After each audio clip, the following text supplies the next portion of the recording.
Everyone, Mr. Kimsing here. The sun is off now because sun's kind of going. That's all right. We can still look at some data. We're looking at displaying category data and focusing on two types of graphs, pie charts and column graphs is what we're looking at today. So let's look at a few examples. We're looking at a sector graph which shows the proportion of people as a percentage living in each region of some city, where, little known fact, I was actually born. There are 24,000 people living in the eastern suburbs. Alright, so there's north, south, east, west here. The first example shows that the total number of people living in some cities is 160,000. First thing when I look at this, I'm looking at my sector graph or pie chart, and I see that there's these different percentages here. And let's talk about the eastern suburbs, because that's the only one we have information about. We know that there's 15% of the population living there. But then we're also told that there's 24,000 people living in the eastern suburbs, which is the same thing, right? How do we combine these two pieces of information? What I'm going to do is I'm going to write a sentence which describes this. I'm going to say 15% is 24,000. Now at this point you have a few options in order to calculate the total number of people. What does total number mean? Well, that's all the people that's there. As a percentage, because we've got that here, I know that's 100%. I'm basically trying to find that. And I know it's 160,000, but the key thing here is show, right? We can't just write that. They're asking us to show us. Generally, we have to do a few calculations to do that. The way I'm going to do it, I'm going to use something called the Unitary Method, which basically relies on going back to 1%. Right? How do you go back to 1%? Because when you can get to 1%, then it's very easy to get to 100%. All I have to do is multiply by 100, whatever that amount is. So if you want to think about how do I get from 15% to 1%, well, I'm going to be doing the reverse. I want to get to a smaller value, so I'm going to divide by 15. Yeah. So I think that's just on the border there. So it's just kind of cut off a little bit. Okay. So how am I going to go about doing that? Well, let's bring up our little calculator. I'm using FXA to AU.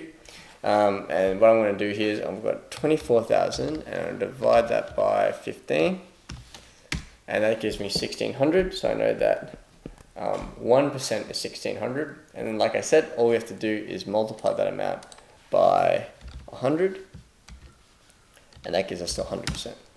There we go, 160,000. Yeah, 160,000, like that. All right, not too bad. That's the first question. The second one. Now, Jake's being creative. He's used the information to draw a column graph. All right, so we've got all these values here. Oh, it looks well and good. But wait a minute. The column graph height is incorrect for one region. What a plot twist. All right. So what are we going to do about that, Jake? Well, we want to identify the region and justify your answer. And you see this, like justify, like show, all these things here.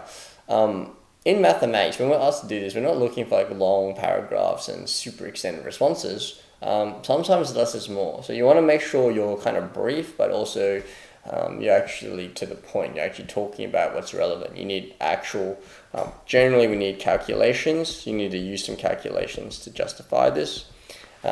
Sometimes you may just use a worded response. It depends on the question, right? But calculations are generally pretty important. So how are we going to work out which one's incorrect? I guess what we do is we just think about what all these percentages are. I mean, we have the eastern suburbs one already. That was 24,000. Let's see if that one makes, yeah, so that one kind of checks out. Let's use green for that. There you go. That one's good. Because that matches up with 24,000 over here.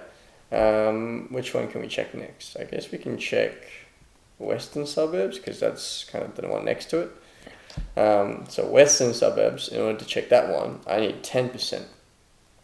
And because I've got 100% there, it's actually pretty easy to get 10%. Yeah, you can just divide it by 10, right? So 10%, you just divide it by 10.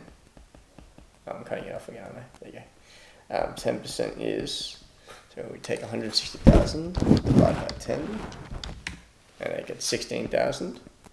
So that should match up with 16,000. Let's have a look.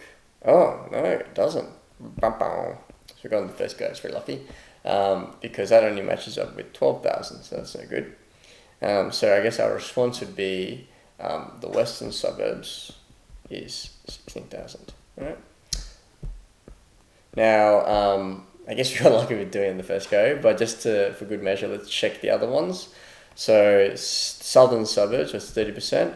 Because we have the total now, another way you could do this is you could just say, well, 30%, that's the same as 0.3 as a decimal. So you could do 0.3 times 160,000. And that would give me, let's check, 0.3 times 160,000, 48,000. And then 45%, or 0.45 as a decimal. That's going to be 0.45 times 160,000. And that gives us 72,000, so we should check those as well. 48,000 for the southern and 72,000 for the western. And they do match up over here. Okay, so these are all good as well, just for good measure to check. All right, so that's displaying categorical data. We're looking at pie charts and column graphs, bar charts. So yeah, I hope that kind of helps you out.